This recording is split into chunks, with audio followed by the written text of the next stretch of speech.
샬롬 샬롬. 가정에서도 샬롬 샬롬. 평안하셨나요? 오늘의 제목은 한밤중의 기도라는 제목으로 함께 은혜를 나누려고 합니다. 한밤중의 기도. 하나님이 인도하시는 길은 우리가 생각할 때 참 좋고 행복하고 편안한 길, 무엇보다도 평탄한 길이라고 생각을 합니다. 그런데 하나님께서 인도하시는 길, 또 가르쳐 주시는 길, 만들어 주시는 길은 때로 광야라는 사실을 우리는 알아야 합니다. 하나님께서는 그의 사랑하는 백성들을 광야로 인도하셨습니다. 힘들고 지쳐있고 괴로움 속에서도 그들을 사막으로, 광야로 인도하셨습니다. 사막에는 물이 없습니다. 광야에는 정말 햇빛을 피할 수 있는 곳도 없습니다. 그런 길로 이스라엘 백성들을 인도하셨고, 지금 우리들의 삶도 어찌 보면 하나님께서 인도해 주시는 그 길 속에 이처럼 광야 같은 길을 걷고 있을지는 모릅니다. 때로는 그들 앞에 홍해가 있었습니다. 길이 막혔습니다. 홍해로 하나님께서는 그들을 인도하셨지만 그 홍해를 통하여서 하나님은 길을 만들어 주셨습니다.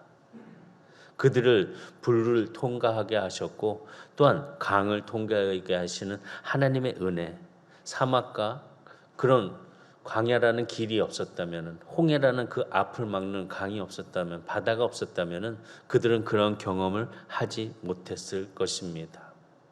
이처럼 하나님께서는 우리의 길, 인도하시는 길, 장애물이 없다고 생각하지 마시고 장애물 속에서 하나님의 인도하심이 무엇인지를 깨달을 수 있는 우리 성도들이 다 되기를 주의로 축복합니다.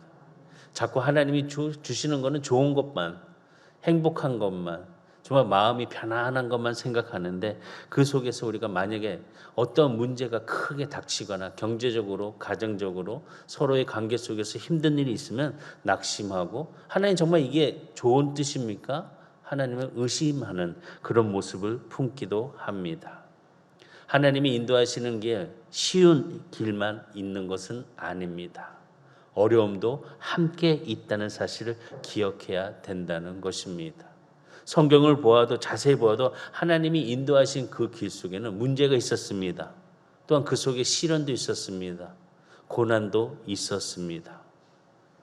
고난의 현장, 바로 이스라엘 백성들은 광야에서 그들을 하나님께서 인도해 주신 일을 통해서 위대한 민족으로 만들어 주신 그 하나님의 손길, 하나님의 키우심이 있었다는 사실은 우리가 성경을 통해서 익히 잘 알고 있습니다.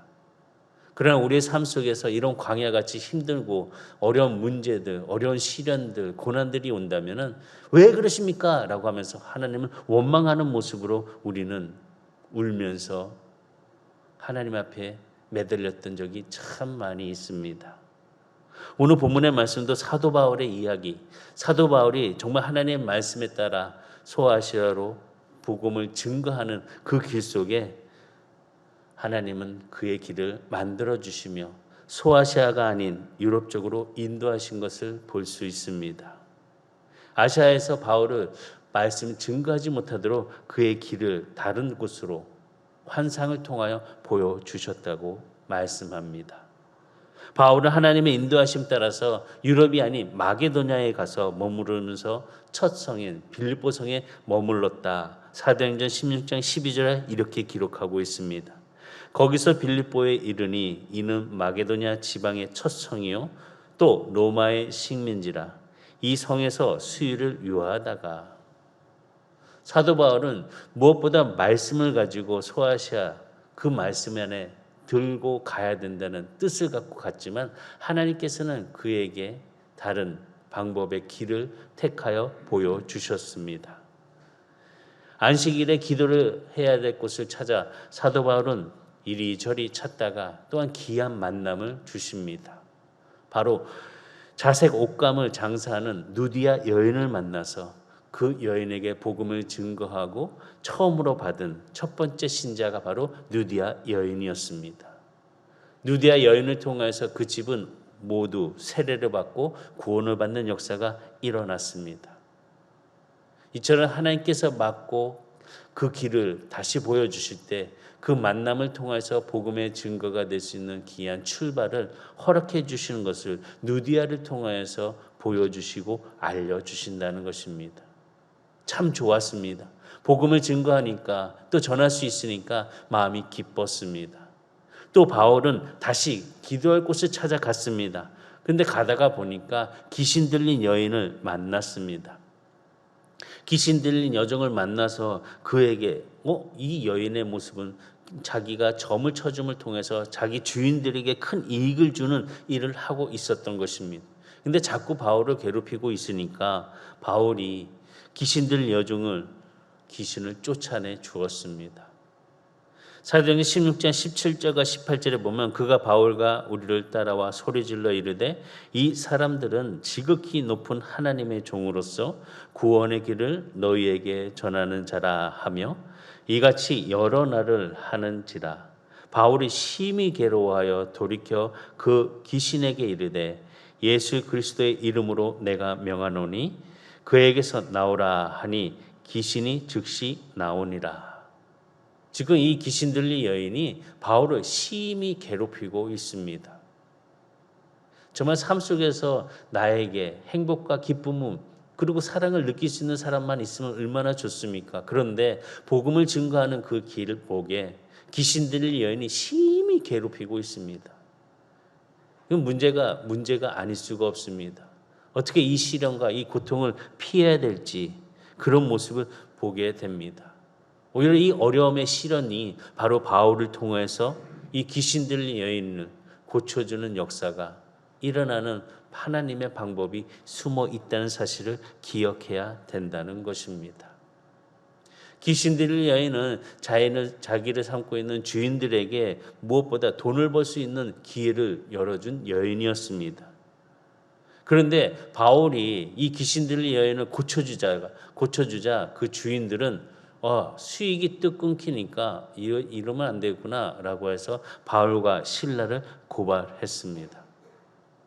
고발한 이유는 로마 사람들이 받지도 행하지도 않은 풍속을 지금 전하고 있다. 이건 말도 안 된다라고 하면서 누명을 씌워서 바울과 실라를 군인들이 모여서 매질을 하고 옷을 찢기고 그런 고통을 통해서 감옥에 가두었습니다. 얼마나 많이 지쳤을까. 사도행전 16장 22절과 23절에 보면 무리가 일제히 일어나 고발하니 상관들이 옷을 찢어 벗기고 매로 치라 하여 많이 친 후에 옥에 가두고 간수에게 명하여 든든히 지키라 하니. 누명을 씌우고 그냥 옥에 가둔 것이 아니라 매로 매우 치고 얼마나 힘들고 아프고 정말 고통스러웠겠습니까? 그 중에 감옥에 갇혔다는 것입니다. 사도 바울이 하는 것은 다른 것이 아니었습니다. 귀신 들린 여인을 고쳐주었습니다. 구원해 주었습니다. 그런데 그 대가가 매 맞고 감옥에 갇힌 상황이라는 것입니다. 바울이 이런 일들을 예상했겠습니까? 아니 정말 내가 좋은 일을 했는데 귀신 들린 여인을 고쳐주었는데 누가 보아도 정말 잘한 일인데 사람들은 자신들에게 이익이 없다고 자신들에게 유익하지 못하다고 바울과 실라를 매우 치고 옥에 가두었다는 것입니다. 바울에게는 정말 예상치 못한 일이 일어났습니다. 움직이지 못하는 옥에 가둬졌습니다. 정말 복음 전하는 길이 막히는 순간이었습니다. 나가야 될 길, 가야 되는데 가지 못하는 감옥에 갇혀있는 신세가 되었습니다. 어찌할 수 없는 상황이 되었습니다. 이런 상황 속에 바울은 어떻게 극복을 했을까? 지금 우리가 이런 상황 속에 있는 성도들이 아닌가? 하나님의 자녀들이 아닌가? 잡혀서 움직이지도 못하고 그냥 고통만, 아픔만, 눈물만 흘리고 있는 그런 모습들이 아닌가?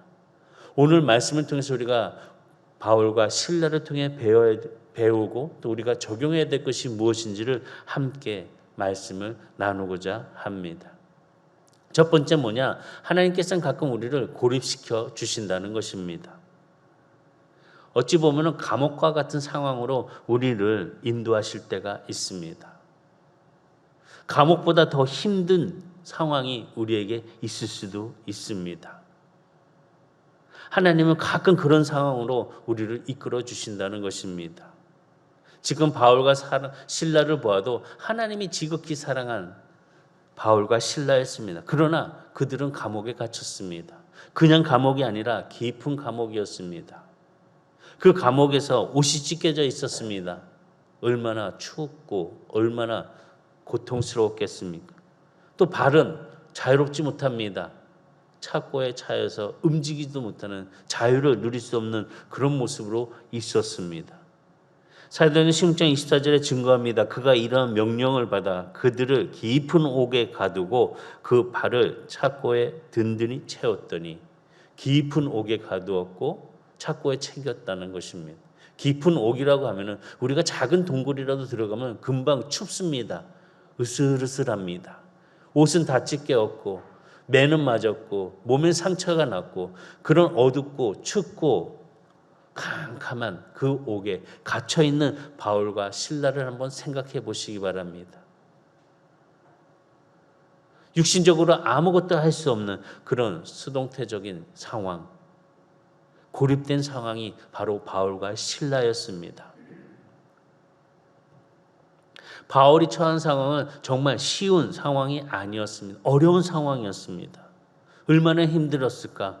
그는 고린도 성도들에게 마게도냐에서 쓴 편지가 얼마나 고통스럽고 힘들었는지를 고백하는 것을 보게 됩니다. 고린도서 7장 5절에 보면 우리가 마게도냐에 이르렀을 때 우리 육체가 편하지 못하였고 사방으로 환난을 당하여 밖으로는 다툼이요 안으로는 두려움이 있었노라.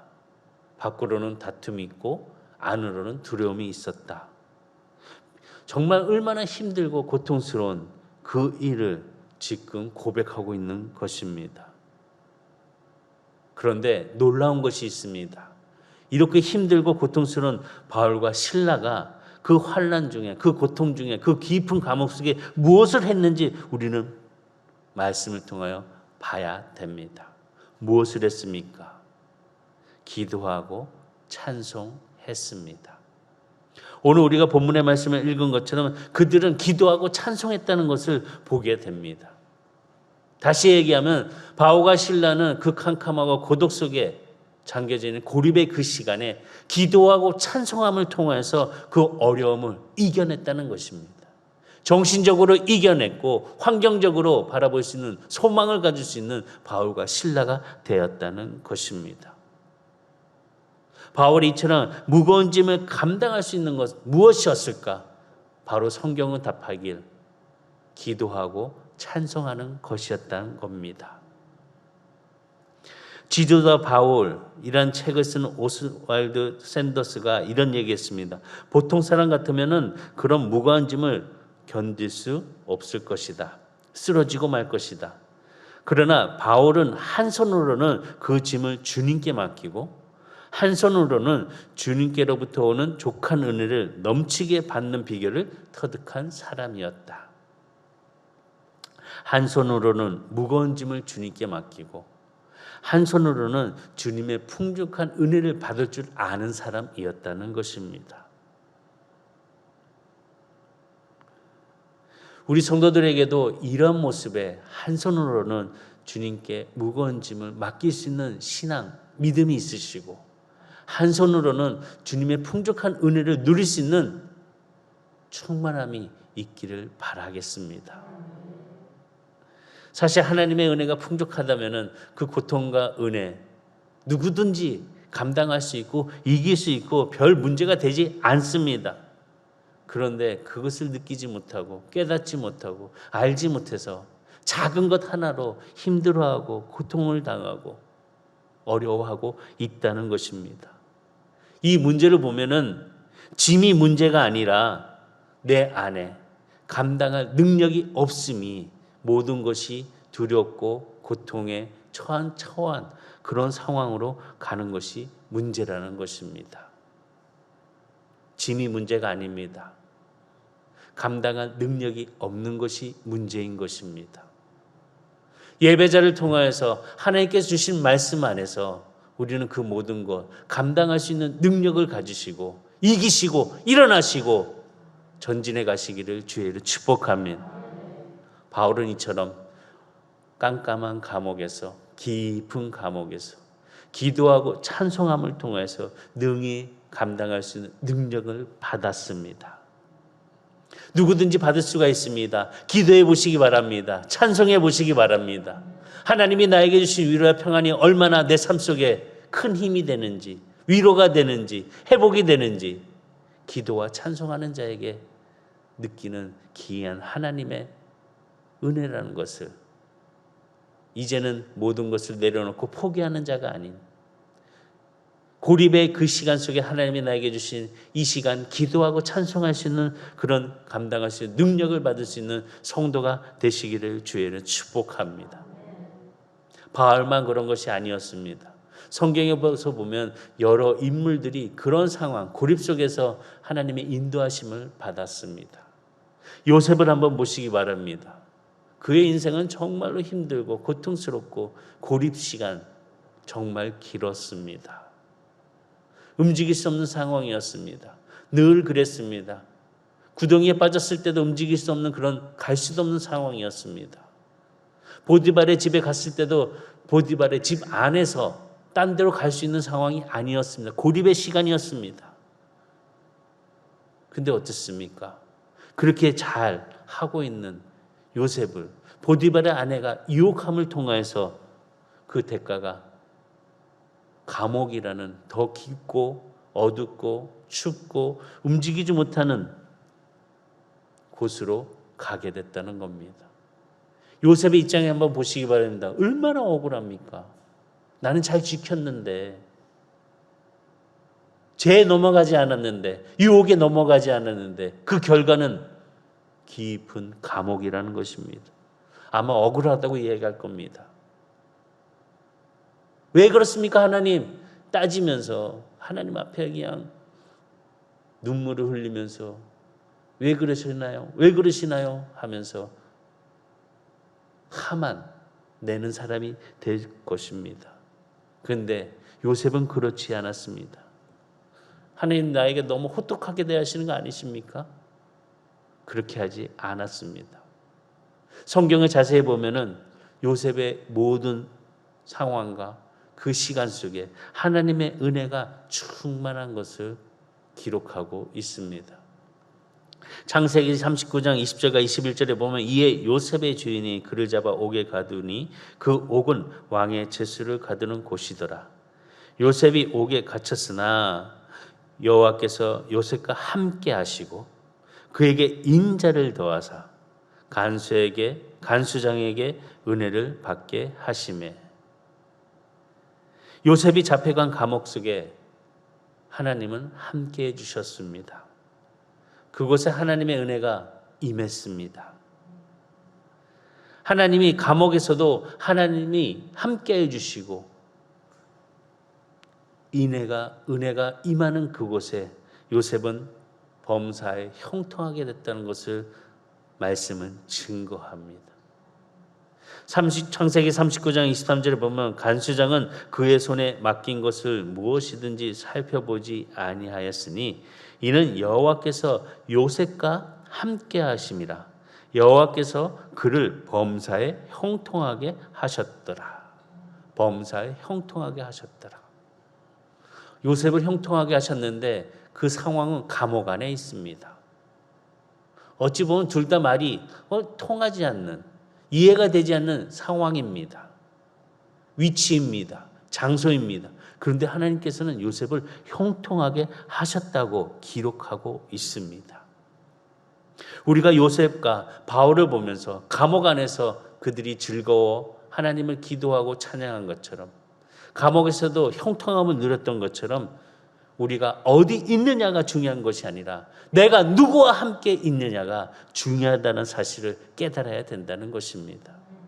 우리는 하나님과 함께하는 자녀들입니다. 하나님은 우리와 함께 주십니다. 오늘의 찬양도 지휘자와 반주자와 함께 하나님을 찬양한 것처럼 주님이 나와 함께 해주시니까 메마른 땅을 내가 걸어갈지라도 지치지 않는다는 거. 힘이 생깁니다. 용기가 생깁니다. 감사가 있습니다. 오늘의 지금의 삶을 감사할 수 있는 우리 성도들이 되시기를 주의를 축복합니다. 하나님이 함께 하시면 깊은 감옥이라 할지라도 은혜가 임합니다. 하나님의 형통함이 함께 합니다. 하나님의 영광의 빛이 비추는 곳이 될 수 있는 우리 성도들의 자리가 되시기를 주의를 축복합니다. 고립의 축복이라고 셸리 트레비시는 이런 이야기를 했습니다. 고립을 통해서 성장한다. 요셉을 보아도, 모세를 보아도, 다윗을 보아도, 엘리야를 보아도, 바울을 보아도 고립을 통해서 일정 기간 그들을 훈련시키고 키우신 하나님의 유익이 있었다는 것입니다. 그것이 뭐냐? 고립 기간에 성품의 변화를 만들어 주셨다는 것입니다. 또한 하나님의 고립의 기간을 거쳐서 교만함과 자만감을 깨트려 버리기 위한 사용으로 고립을 주셨다는 것입니다. 진정으로 고립을 통해서 하나님이 원하시는 그 회복을 갖추게 해 주셨다는 것입니다. 상황이 정반대로 보인다 할지라도 하나님께서는 그 고립 기간에 그자와 함께 계신다는 사실을 기억할 수 있도록, 느낄 수 있도록, 깨달을 수 있도록 만들어 주신다는 것입니다.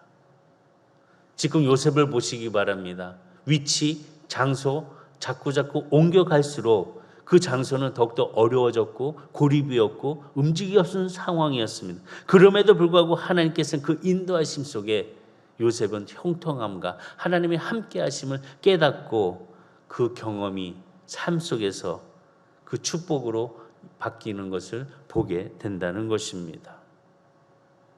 고립을 통해서 하나님께서 요셉에게 주셨던 그 꿈을 실천하시기 위한, 꿈을 성취하시기 위한 장소의 옮김이 그 고립을 통하여 이루어 주셨다는 것입니다.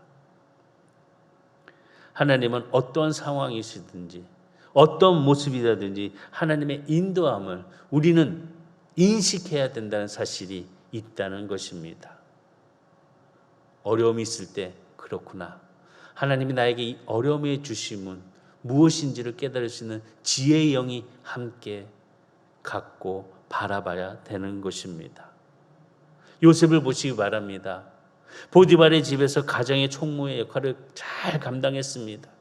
비록 종이었지만 자기 맡은 일을 잘 감당함을 통하여서 애굽의 총리의 역할을 감당할 수 있는 기초를 쌓았습니다.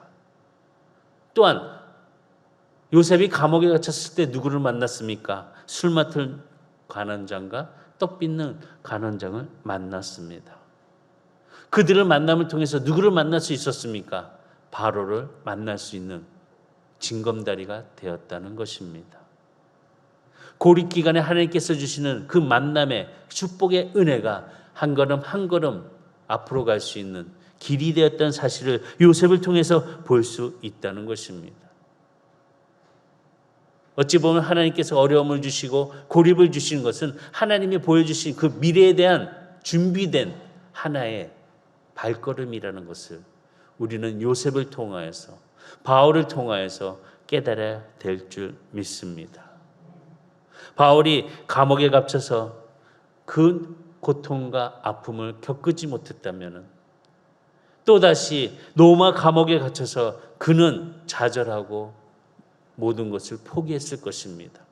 그러나 빌립보 감옥에 갇혔던 그 경험이 로마의 감옥 속에서 그가 할 수 있었던 그 놀라운 사건은 바로 세계 복음화를 움직일 수 있는 기반이 되었다는 것입니다. 바로 하나님을 알고 하나님께서 함께해 주셨던 그 일들, 빌립보에서 그 경험했던 모든 감옥의 상황들이 로마 감옥에서는 더욱더 하나님께서 그 상황에 주신 은혜를 가지고 옥중서신을 쓰심을 통하여서 복음의 증거가 더 쉽게 멀리 갈 수 있도록 허락해 주셨다는 것입니다. 우리는 어찌한 이런 고립과 그 발 묶임이 빨리 벗어났으면 좋겠다라고 생각합니다. 그러나 너무 빨리 벗어나려고 그러지 마시기 바랍니다.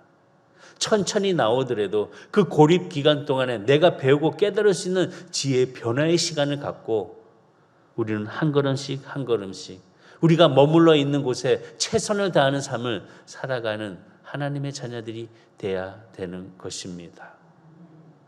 요셉은 자신이 있는 곳에서 최선을 다하였습니다. 종으로서 최선을 다하였습니다. 감옥에 있었을 때도 최선을 다하여서 섬김의 자세를 가졌습니다. 사도 바울이 기도하고 찬양할 때 옥문이 열리고 땅이 흔들리고 매인 것이 풀려졌습니다. 야, 그러면 빨리 나가자. 우리가 도망칠 수 있는, 나갈 수 있는 기회다 하고 바로 움직이지 않았습니다. 보통 사람과 달랐습니다. 말씀 보면 사도행전 16장 26절과 29절에 보면 이에 갑자기 큰 지진이 나서 옥토가 움직이고 문이 곧 다 열리며 모든 사람의 맨 것이 다 벗겨진지라. 간수가 자다가 깨어 옥문들이 열린 것을 보고 죄수들이 도망한 줄 생각하고 칼을 빼어 자결하려 하거늘 바울이 크게 소리질러 이르되 내 몸을 상하지 말라. 우리가 다 여기 있노라 하니 간수가 등불을 달라고 하며 뛰어 들어가 무서워 떨며 바울과 실라 앞에 엎드리고. 일반 사람 같았으면은 옥문이 열리고 차고가 다 풀린 그 상황이라면 빨리 도망치려고 했을 것입니다. 그런데 바울의 관심은 빨리 나가는데 있는 것이 아니었습니다. 바울의 관심은 무엇이냐? 하나님의 뜻을 이루는 것이었습니다. 마게도냐 사람들에게 복음을 전하는 데 있었습니다. 뜻이 바르게 세워져 있는 사람이었기 때문에 깊은 감옥에 있다 할지라도 움직일 수 없는 그 고립의 그 상황이라 할지라도 하나님의 뜻을 가지고 움직이는 사람이었다는 사실을 다시 한번 발견하게 되는 것입니다. 또한 우리가 발견해야 될 것은 무엇이냐? 요셉과 바울처럼 고립의 그 시간이 영원하지 않다는 것입니다. 그 시간은 곧 지나갈 것입니다. 그 어둠은 곧 밝음으로 바뀔 것입니다. 코로나 영원하지 않을 것입니다. 곧 종식될 것입니다. 이제 자유롭게 우리가 예배드리고 하나님 앞에 찬양을 할 수 있는 시간이 곧 올 것입니다. 준비된 자가 되어야 될 줄 믿습니다. 하나님은 때가 차면은 다른 문, 우리가 열지 못했던 그 문을 열어주시고 또 그 일을 다음 단계로 이끌어 가시는 하나님의 손길을 우리는 깨달아야 되는 것입니다. 지금 바울과 실라는 어두운 감옥, 깊은 옥에 있습니다. 어두움이라는 것은 우리가 늘 생각하듯이 안 좋은 것이라고 생각을 합니다. 그러나 바울과 실라는 그 한밤중에 어두움에 기도와 찬송을 했습니다. 오늘 본문 말씀 읽은 것처럼 16장 25절에 한밤중에 바울과 실라가 기도하고 하나님을 찬송하며 죄수들이 듣더라. 바울과 실라만 기도하고 찬양한 것이 아니라 그 소리들을 함께 죄수들 또한 들었다는 것입니다. 하나님은 왜 바울과 실라를 어두운 감옥에 들어가게 하셨고 그들을 통하여서 찬송과 기도 소리가 울려 퍼지게 하셨을까? 어둠은 우리가 나쁘게 생각하지만 사실 어둠 또한 하나님께서 창조하신 어둠인 것을 우리는 알아야 됩니다. 어둠을 통해서 하나님께서 놀라운 일을 이루어 주셨습니다. 어둠을 또 하나님의 섭리 가운데 사용하신 것을 우리는 보게 된다는 것입니다. 어둠이 결코 나쁘다는 것이 아니라는 것입니다. 어둠 속에서 나타나 주시는 하나님의 은혜, 야곱은 그 어두운 밤중에 하나님이 나타나 야곱에게 말씀해 주셨습니다. 지금 바울에게도 어두운 밤에 환상으로 보여주심을 통하여 마게도냐로 가서 그 선교에 대한 부름을 실행하는 것을 보게 됩니다. 사도행전 16장 9절과 10절에 보면 밤에 환상이 바울에게 보이니 마게도냐 사람 하나가 서서 그에게 청하여 이르되 마게도냐로 건너와서 우리를 도우라 하거늘 바울이 그 환상을 보았을 때 우리가 곧 마게도냐로 떠나기를 힘쓰니 이는 하나님이 저 사람들에게 복음을 전하라고 우리를 부르신 줄을 인정함이로라. 어두운 밤에 환상을 보고, 어두움이 나쁜 것만이 아니라는 것입니다. 어둠을 통해서 길을 보여주셨고 인도하셨고 이끌으셨던 그 하나님의 말씀이 여기뿐만이 아닌 사도행전 27장에 보면 바울이 노마로 압송되는 중에 그 길에 유라굴로 강풍을 만납니다. 여러 해의 날 동안 해를 보지 못합니다. 여러 해의 날 동안 별을 보지 못합니다. 크게 강풍이 일어나고 있습니다. 그들의 삶 속에는 이젠 끝났다. 이제는 우리는 다 죽는구나. 구원의 소망까지 상실했다고 사도행전 27장 20절에 기록이 되었습니다. 여러 날 동안 해도 별도 보이지 아니하고 큰 풍랑이 그대로 있음에 구원의 여망마저 없어졌더라. 이제 죽었다, 끝났다라고 생각하는 깊고 깊은 어두운 밤, 하나님께서는 천사를 보내주셨습니다. 바울에게 보내주셨습니다. 그리고 구원의 소망을 허락해 주셨습니다. 그러면서 그 꿈속에 천사의 말을 통해서 바울이 이제 누구 앞에 서야 될 것인지를 미리 말씀해 주는 것을 보여. 사도행전 27장 23절과 25절에 보면 내가 속한 바 곧 내가 섬기는 하나님의 사자가 어젯밤에 내 곁에 서서 말하되 바울아 두려워하지 말라. 내가 가이사 앞에 서야 하겠고 또 하나님께서 너와 함께 항해하는 자들을 다 내게 주셨다 하였으니 그러므로 여러분이여 안심하라. 나는 내게 말씀하신 그대로 되리라고 하나님을 믿노라. 내게 말씀하신 그대로 되리라고 하나님을 믿노라. 바울의 이 신앙 고백을 통해서 그는 유라굴로 강풍 속에서도 평강을 누릴 수 있는 사람이 되었다는 것입니다. 그 속에 어둠 속에 공포 속에서 하나님은 바울에게 비전을 주셨습니다. 꿈을 주셨습니다. 복음을 전할 수 있는 그 일을 허락하여 주셨습니다. 다시 말씀드리겠습니다. 우리는 어디 있느냐보다 누구와 함께 하고 있느냐가 중요하다는 것을 기억하시기를 주의는 축복합니다. 하나님이 어두운 가운데 함께 하실 때 그 어두움은 놀라운 광명의 빛으로 변화가 되기 때문에 어두움을 무서워하지 마시고 고립을 고통당한다고 하소연하지 마시고 그 일을 통해서 하나님께서 열어주시는 광명의 은혜가 우리 성도들의 앞길이 비춰지기를 주의는 축복합니다. 또한 우리는 기억해야 됩니다. 하나님의 말씀을 기억해야 됩니다. 내가 너와 함께 하리라. 내가 너와 함께 하리라. 이사야서 41장 10절, 이사야서 41장 10절 다 같이 말씀 함께 보겠습니다. 이사야서 41장 10절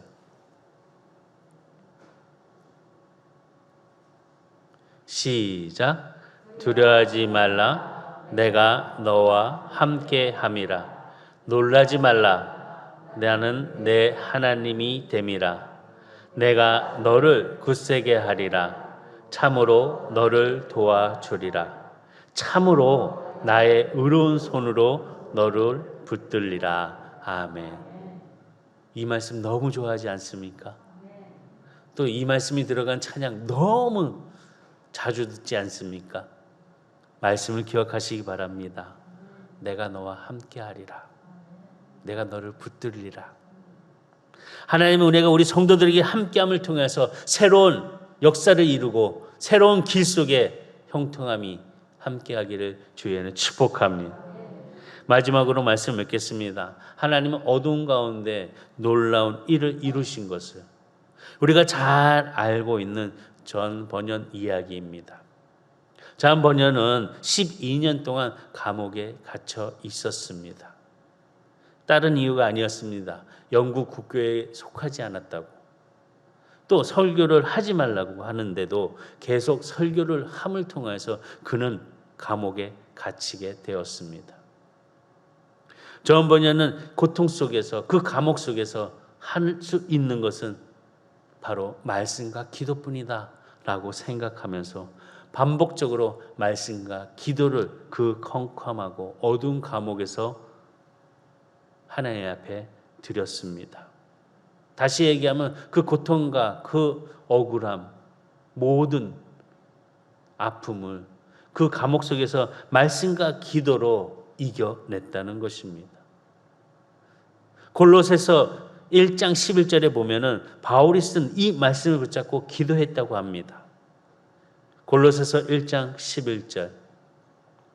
다 같이 한 목소리로 골로새서 1장 11절. 그의 영광의 힘을 따라 모든 능력으로 능하게 하시며 기쁨으로 모든 견딤과 오래 참음에 이르게 하시고. 아멘. 존 버녀는 말씀과 기도로 그 어두운 감옥의 고통을 이겨냈습니다. 그리고 영감으로 우리들에게 기이한 영향을 끼칠 수 있는, 큰 영향을 끼치는 책을 썼습니다. 그 책이 바로 철로 역정입니다. 만약에 존 버녀이 감옥에 갇히지 않았다면, 고립되는 그런 어둠 속에 있지 않았다면 철로 역정이란 책은 우리들에게 오지 못했을 것입니다. 그러나 그 고립을 통해서, 그 어둠을 통해서, 그 고통을 통해서 우리들에게 주옥 같은 철로 역정이란 책을 통하여 하나님 앞으로 더욱더 한 걸음 옮길 수 있는 놀라운 역사가 되었다는 것입니다. 고난의 역설이라는 것입니다. 바울은 어떻습니까? 옥중에서 서신을 썼습니다. 옥진 서신을 통하여서 많은 자들이, 그리스도인들이 그 말씀 안에 하나님께 돌아왔고, 고통을 당하는 자에게는 위로가 되었고, 아픔을 겪는 자들에게는 치료가 되었고, 멈춘 자들에게는 다시 담대하게 일어날 힘이 되었다는 사실을 우리는 바라봐야 된다는 것입니다. 어둡다고, 환경이 안 된다고 주저앉는 우리의 모습이 아니라 말씀과 기도함을 통하여 그 자리가 뜨겁게 일어날 수 있는 하나님의 임재의 영광이 넘쳐나 앞으로 나아가는 우리 성도들이 다 되시기를 주의로 축복합니다. 정말 마스크를 집어던지면서 코로나야 안녕 하고 하나님 앞에 찬양하고 기뻐하고 빨리 그냥 눈물을 흘리면서 주 앞에 기쁨의 영광을, 예배를 드릴 수 있는 우리 모두가 되기를 바라겠습니다. 기도하시겠습니다.